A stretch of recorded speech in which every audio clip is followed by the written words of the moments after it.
Nigeria began a new 4-year journey in governance when on May the 29, 2023, President Bola Tinubu took over the mantle of leadership from his predecessor, Muhammadu Buhari. I, Bola Ahmed Tinubu. The then newly sworn-in president appears to have an understanding of what Nigerians expect of him as he outlines his administration's blueprint, carefully christened the 8-point agenda. The 8-point agenda, or focus area of the President Tinubu's administration, include food security, poverty eradication, job creation, and access to capital. We spotlight the promises to eradicate poverty and to create jobs, as some Nigerians have praised the Tinubu's administration 1 year after. A loaf of bread today is 2,000 naira, and the minimum wage is 30,000. Put the two together, you can find out the condition of Nigerian workers. So I can tell you workers and pensioners have not fared well. We have this case of hyperinflation, the case of insecurity, increase in fuel prices, and there's no increase in the Nigerian workers' salary. The implementation of some recent policies of government, such as the fuel subsidy removal and increase in electricity tariff, has no doubt made the prices of goods and services to surge, throwing up a new debate about salaries and the living wage. If you have a good minimum wage, it has a way of pushing people out of poverty because the disposable income is going to increase. Once disposable income increases, you have more money to spend. Minimum wage is already a law in more than 90 countries of the world where you have the minimum. But now the minimum certainly cannot take care of workers. We are now talking of living wage. Data from the National Bureau of Statistics revealed that Nigerians' unemployment rate stood at 4.2% as of the second quarter of 2023, while an estimated 133 million people were multidimensionally poor.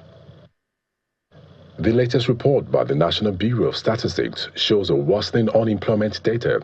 According to the report, unemployment in Nigeria reached 5.0%. Meanwhile, the World Bank's 2023 report also puts poverty rate in the country at 38.9%, representing 87 million poor people living in the country. The worsening state of the economy has constantly pushed the organized labor against the government as workers protest across the country, requesting for better wages. NLC is sounding it loud and clear that Nigerians are hungry, that there's insecurity everywhere, that the wage is insufficient. However, the federal government continues to promise better wages for workers. Once again, let me assure you, with the utmost sincerity, that every initiative undertaken by this administration is geared towards transforming Nigeria.